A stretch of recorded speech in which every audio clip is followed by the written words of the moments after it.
اللہ ताला ने इंसानों और जानवरों को जोड़े में पैदा किया, जैसे नर और मादा।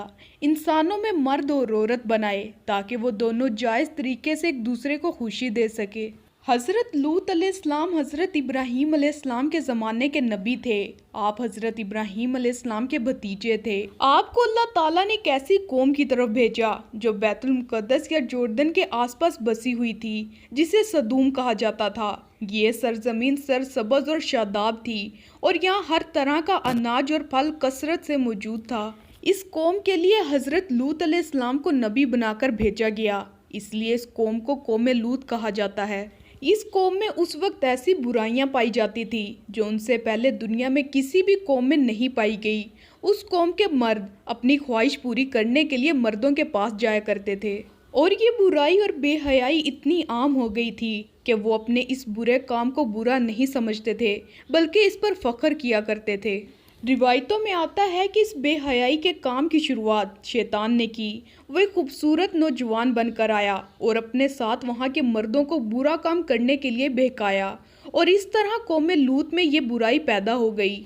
वो लोग औरतों को छोड़कर मर्दों से अपनी ख्वाहिश पूरी करने लगे। रुए ज़मीन पर यह बुरा काम हज़रत लूत अलैहिस्सलाम की कौम से शुरू हुआ था, इसलिए आज भी इस बुरे काम को होमोसेक्सुअलिटी के नाम से जाना जाता है।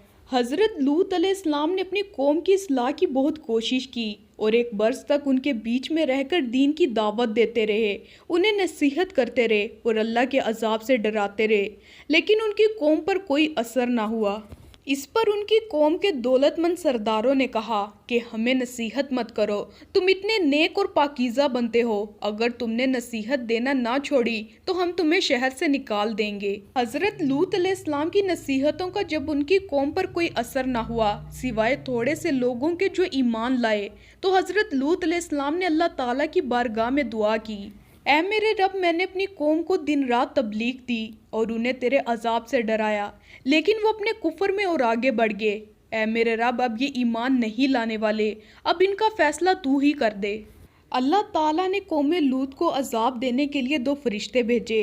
दोनों फरिश्ते जब नाजिल हुए तो पहले हज़रत इब्राहीम अलैहिस्सलाम के पास पहुँचे, फिर फरिश्ते शाम होने से पहले हज़रत लूत अलैहिस्सलाम के पास आए और दोनों फरिश्ते कमसन खूबसूरत नौजवान की शक्ल में पहुँचे। वो उनके यहाँ मेहमान बनकर आए।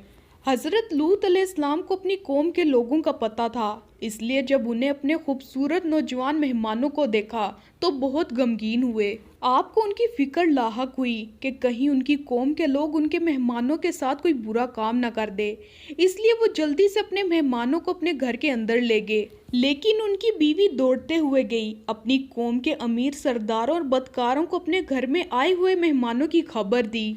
कौम के बदकार लोग हज़रत लूत अलैहिस्सलाम के घर आ पहुँचे और हज़रत लूत से कहा कि उन लड़कों को हमारे हवाले कर दो।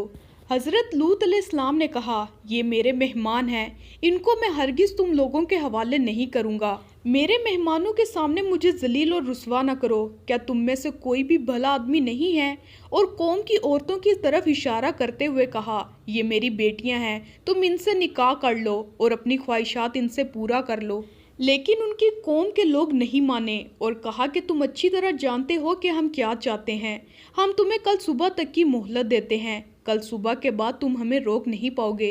ये कहकर वो वहाँ से चले गए। हज़रत लूत अलैहिस्सलाम अपनी कौम के इस रवैये पर बहुत गमगीन हुए और आपकी आंखों में आंसू आ गए, क्योंकि आप अपने मेहमानों की हिफाजत नहीं कर सकते थे, क्योंकि उनकी कौम के बदकार लोग तादाद में ज़्यादा और ताकतवर थे।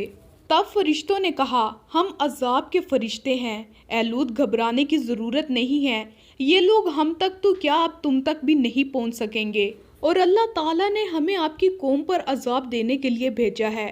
आप और आपके साथ जो लोग ईमान लाए हैं, सुबह सादिक से पहले इस बस्ती को छोड़कर दूर चले जाएं और खबरदार कोई मुड़ के पीछे ना देखे, अब इन गुनाहगारों में से कोई नहीं बचने वाला। हज़रत लूत अलैहिस्सलाम और जो लोग उनके साथ ईमान लाए थे, सुबह होने से पहले बस्ती छोड़कर जा चुके थे।